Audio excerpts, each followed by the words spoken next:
Because you mentioned about the product generates different type of scores. So if you could explain more about that.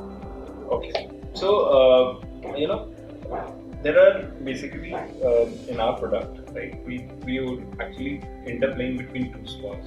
One is called as the transaction risk score and another is called as interaction risk score. Now I'll explain to you what is transaction risk score and interaction risk score. Although the names are very self-explanatory, but transaction risk score is nothing but we've taken the past transaction history of, and by the way, we are, these scores which I'm talking about, it's a policy-wise score. Each policy we are scoring. It's not that we've grouped a policy or, it's a customer-wise score. No, it's each policy. So you see that, what is the probability of winning this, right? Now coming back to the scores, which is the interaction data and the transaction data, we've taken them. So transaction data, let me talk about it. So suppose Himanshi, right? I come and sell a policy, a car policy to you.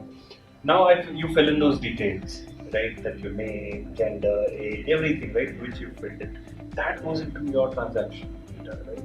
And we have millions and millions of data which already it is. And on the basis of your past data, on the basis of those your other customers' data, we actually end up scoring. Like suppose if you have bought a policy, so what is that risk of actually renewing this? So this is nothing but a transaction risk score.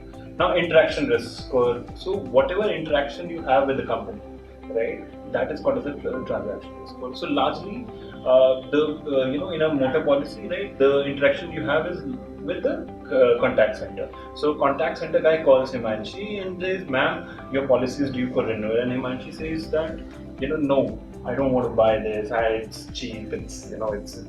Or you want to say that, okay, it's very, very good, right? So whatever interaction you had with that contact center, correct, is what we score, right? And now these are the two scores which have come in, right? And now we see how are these two changing. So rather, if you see transaction score will be constant, right? Because it's on the basis of parameter. It's the interaction data which keeps changing on the basis of the calls which you're getting, right? And that is what becomes a very important, tool for the business user, right? So I'll just give a very basic example. Is on the basis of your past data, I analyze that, okay, oh, she has a very high probability to renew, right? So I'm sitting very easy, very cool that, okay, I'll get Himanshi on board. Now basis interaction where you've told that, your price is too high or this, I immediately get a pop-up, right? That, oh, she is moved into very high risk. Right. Okay. So how have we calculated those risks? Is nothing but we've that score which you got, right, 0.1, 0.5, 0.4, we bucketed into 5 different risks. So 0.0 to 0.2 is a very, very high risk, 0.8 to 1 is a very, very easy risk, right? So that way we bucketed it. It can be changed as per your wish, right?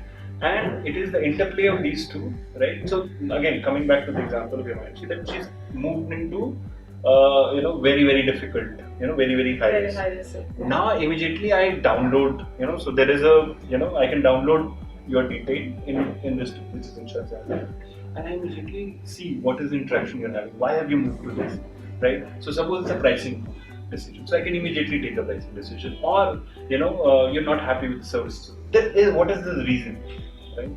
And on that level, I can actually do an intervention and get you on board. Okay, so it's helping in executing fast on the policy release. So on each policy layer, we are actually, policy by policy, we're giving you that data which you can utilize to actually compare. So this is how we've generated positive results across organizations.